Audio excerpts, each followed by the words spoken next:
Hello dear students, अस्सलाम वालेकुम। तो प्यारा स्वागत हो असां तव्हां सभी दोस्तन के मेरे YouTube चैनल ते जिक्र करूं था।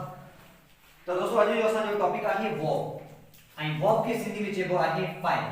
ऐं वर्ब जेको आहे इहो पार्ट ऑफ स्पीच जो सभी जेके भी पार्ट्स आहिनि यानी 8 पार्ट ऑफ स्पीच आहिनि उन बाक़ी वर्ब खां अलावा जेके भी 7 पार्ट ऑफ स्पीच आहिनि उन सभिनी खां वध खां वध जेका इंपॉर्टेंस आहे या यूज ऑफ जेको पार्ट यूजेबल जेको पार्ट आहे उहो आहे वर्ब। छाकाणि त वर्ब खां अलावा को सेंटेंस ठही नथो सघे, तंहिं लाइ वर्ब इंतहाई असां सभिनी लाइ सिखण या पढ़ण ज़रूरी आहे।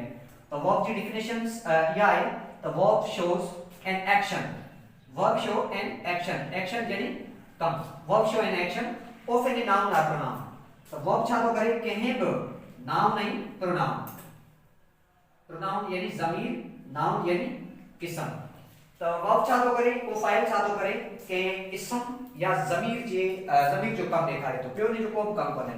मिसाल तौर सां रीड यानी पढ़ण, एजुकेट यानी तालीम कराइण, गेट यानी हासिल करण, इन्फॉर्म यानी इन्फॉर्म करण ॿुधाइण, लव प्यार करण, स्टे तरसण, टच माना छुअण एटसेट्रा। वर्ब त जाम आहिनि त हिते कुझु ॿिया हेल्पिंग वर्ब आहिनि पर इहे आहिनि हेल्पिंग वर्ब जेके सिर्फ़ ऐं सिर्फ़ छा कंदा आहिनि असांजे कंहिं टेंस खे ठाहिण में असांजी हेल्प कंदा आहिनि। शल आहे, विल आहे, वुड आहे, पुट आहे ऐं आर टू आहे, इहे सभु छा आहिनि हाणे शल आहे, विल आहे, इहे हेल्पिंग वर्ब आहिनि।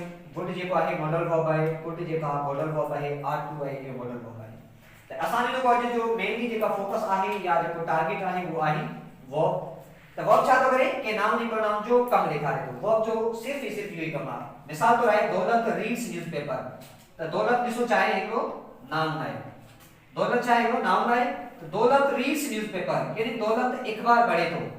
त दौलत जो कमु छा आहे हितां डेफिनेशन तव्हांजे साम्हूं सबूत आहे ऐं डेफिनेशन खुद ॿुधाए थी त वर्ब जेको आहे के नाउन ऐं प्रोनाउन जो कमु ॾेखारे थो। त ही जेको वर्ब आहे ही वर्ब आहे रीड, ही बि माना पढ़ण, पढ़ण हिकिड़ो कमु आहे। मिसाल तौर आऊं तव्हांखे चवां छा पिया कयो त को माण्हू पढ़े पियो यानी पढ़ण जो वारो हिकिड़ो कमु आहे त हू कमु करे पियो। त दौलत रीड न्यूज़पेपर, रीड जेको आहे इहो वर्ब आहे। हिते राजकुमार, राजकुमार हिकिड़ो नाउन आहे। राजकुमार एजुकेट्स ऑफ लॉ यानी राजकुमार जेको आहे उहो लॉ जी तालीम कराए थो। लॉ कानून जो हिकिड़ो थींदो आहे, वकालत वग़ैरह थींदी आहे, त लॉ जी तालीम कराए थो। त ही एजुकेट्स जेको आहे इहो वर्ब आहे जे राजकुमार जो कमु ॾेखारियो आहे ऐं ही ॿई जुमला प्रेजेंट इंडेफिनिट टेंस आहिनि तॾहिं हिते एस ऐं एस जो इज़ाफ़ो कयो आहे। ऐं ही असांजो टेंस आहे जेको पास्ट इंडेफिनिट टेंस आहे। आई गॉट, गॉट जेको कंहिंजी सेकंड फॉर्म आहे गेट जी, get, got, third form gotting ऐं fourth form getting. I got information about him यानी मूं इन जे बारे में इंफॉर्मेशन हासिल कई।